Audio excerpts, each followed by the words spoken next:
جو لوگ اللہ پر ایمان لائیں، کہیں کہ ہمارا رب اللہ ہے، پھر اس پر جم جائیں، ان پر فرشتوں کا نزول ہوتا ہے۔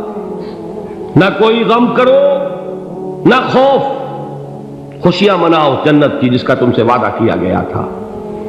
اللہ کی ربوبیت پر اطمینان جب انسان کو ہو جاتا، میرا رب اللہ ہے، ربی اللہ، انسان کے لیے نہ کوئی کھٹکا، نہ کوئی خطرہ، نہ کوئی خوف، نہ کوئی حزن۔ جو کچھ ہو رہا ہے کس کے اذن سے ہو رہا ہے؟ اللہ کے اذن سے۔ اللہ کے اذن کے بغیر پتہ تک نہیں ہلتا۔ یہ کوئی اندھا بہرا مادہ نہیں ہے جس سے مجھے کوئی خوف ہو۔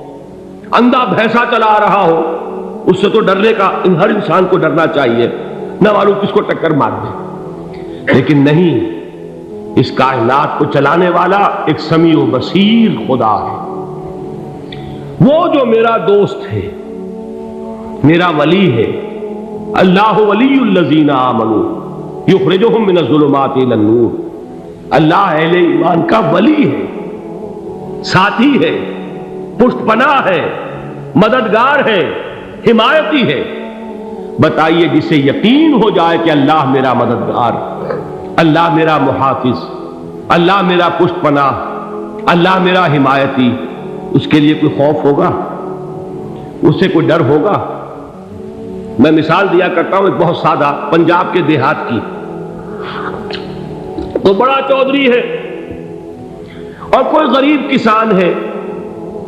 اس غریب کسان کے جانوروں کو ہر وقت اندیشہ ہوگا چوری کا، کوئی میری بھینس کھول کر نہ لے جائے، کوئی میرا بیل کھول کر نہ لے جائے۔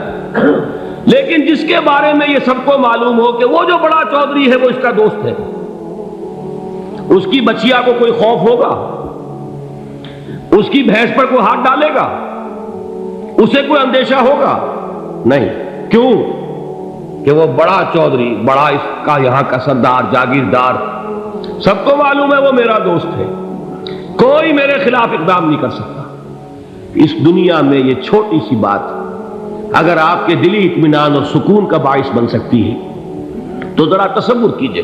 میں لفظ تصور استعمال کروں گا صرف اس لیے کہ اس کا ہم جس کو کہتے ہیں ادراک اور شعور کر نہیں سکتے، اگر کے ساتھ کر سکتے۔ اگر یقین ہو کہ اللہ میرا مددگار اور یقین ہو کہ اللہ ہر آن میرے ساتھ ہے، پھر کوئی خوف؟ کس کا خوف؟ کوئی شے اللہ سے بالا تر ہے؟ کوئی قوت اس سے زیادہ طاقتور ہے؟ کوئی اس کے ارادے کو بدلنے والا ہے؟ کوئی اس کی مشیت کے آڑے آنے والا ہے؟ یہی بات ہے جو حضور نے فرمائی۔ یہ ایمان کا حاصل ہے لب لباب، کہ دیکھو اچھی طرح اس بات کو ذہن نشین کر لو، اگر تمام انسان مل کر تمہیں کوئی نقصان پہنچانا چاہے نہیں پہنچا سکتے، مگر جو کچھ اللہ نے لکھ دیا ہو، اور تمام انسان مل کر تمہیں کوئی نفع پہنچانا چاہے نہیں پہنچا سکتے، مگر وہ شے جو اللہ نے طے کر دی۔ آپ پھر میں کہوں گا ذرا طاری کیجئے، اسے فرض کیجئے، اسے سوچئے۔ اگر اس حدیث پر ہمارا دل ٹھکا ہوا ہو تو کسی سے ڈر ہوگا؟ یہ مجھے نقصان نہ پہنچا دے، یہ میری رپورٹ خراب نہ کر دے، یہ میری انکریمنٹ نہ رکوا دے، یہ میرا یہ نہ بگاڑ دے، یہ میرے یہ نقصان نہ پہنچا دے۔ اس کا ڈر، اس کا ڈر، اس کا خوف، اس کی خوشامد، اس کے لیے جا کر طرح طرح سے اپنی عزت نفس کو ذلیل کروانا اس کے سامنے، یہ سب کچھ کیوں کرتا ہے انسان؟ جب سمجھتا ہے کہ اس کے ہاتھ میں